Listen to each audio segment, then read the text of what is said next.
दोस्तों, जब भी इस दुनिया में अगर प्रेम की बात होती है तो सबसे पहले एक ही नाम की मिसाल दी जाती है, जो कि है हमारे राधा और कृष्ण। क्योंकि राधा और कृष्ण का जो प्रेम है उसे आत्मा और परमात्मा का भी प्रेम कहा जाता है। और यहाँ तक कि राधा और कृष्ण के प्रेम की निशानी आज भी भक्तों की आस्था का मुख्य केंद्र है, चाहे वह वृंदावन हो, निधि वन हो या राधा रानी का बरसाना हो।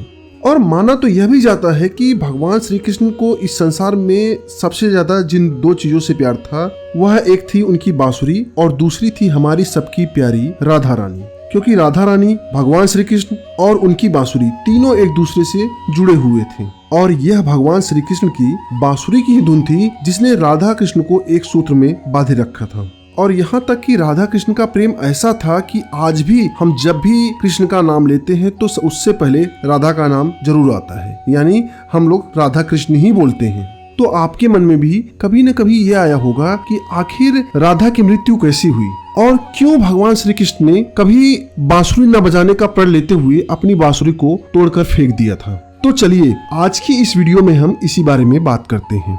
दरअसल जब भगवान श्री कृष्ण पहली बार वृंदावन से कंस वध के लिए मथुरा जाने लगे तो राधा जी बहुत दुखी हुई। और जब राधा ने भगवान श्री कृष्ण से पूछा कि अब वह कब उनसे मिलने आएंगे, तो भगवान श्री कृष्ण ने राधा से वादा किया कि वह जल्दी ही उनसे मिलने आएंगे। और जिसके बाद भगवान श्री कृष्ण वृंदावन से मथुरा के लिए चले जाते हैं। मथुरा में जाने के बाद जब भगवान श्री कृष्ण ने कंस का वध किया तो उसके कुछ समय बाद जरासंध, जो कि कृष्ण को अपना दुश्मन मानता था, वह मथुरा पर बार बार आक्रमण करने लगा। तो भगवान श्री कृष्ण मथुरा की सारी प्रजा को जरासंध के आक्रमण से बचाने के लिए उन्हें लेकर वह मथुरा छोड़कर द्वारका में जाकर बस गए, लेकिन पुनः वृंदावन लौटकर वापस नहीं आए, मतलब वह राधा रानी से मिलने वापस नहीं आए। जब भगवान श्री कृष्ण वृंदावन से चले गए तो राधा की जिंदगी एकदम वीरान सी हो गई। वह कृष्ण के विरह में दिन रात तड़पते हुए हमेशा कृष्ण के ख्यालों में खोई रहती थी।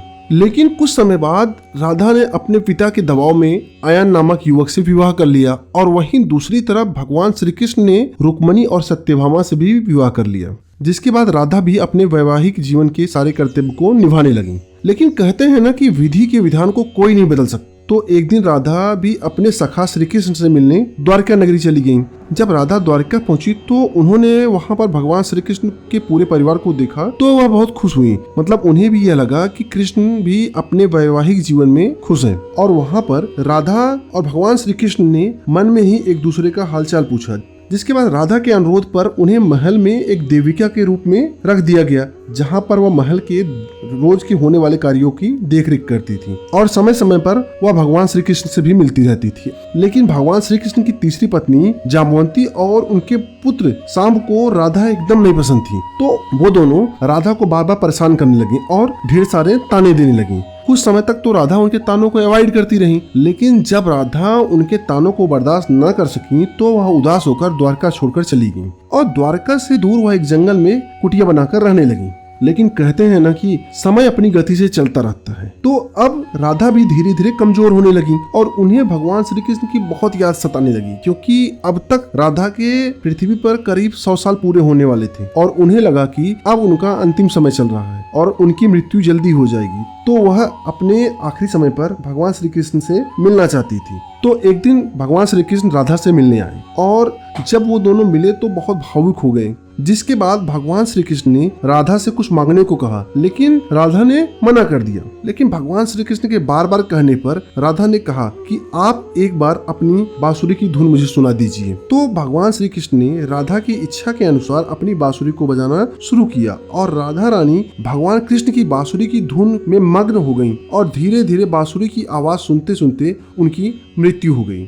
कुछ धार्मिक ग्रंथों के अनुसार भगवान श्री कृष्ण राधा की मृत्यु से इतने दुखी हुए कि उन्होंने दोबारा बांसुरी न बजाने की कसम खा लिया और अपनी बांसुरी को तोड़कर फेंक दिया।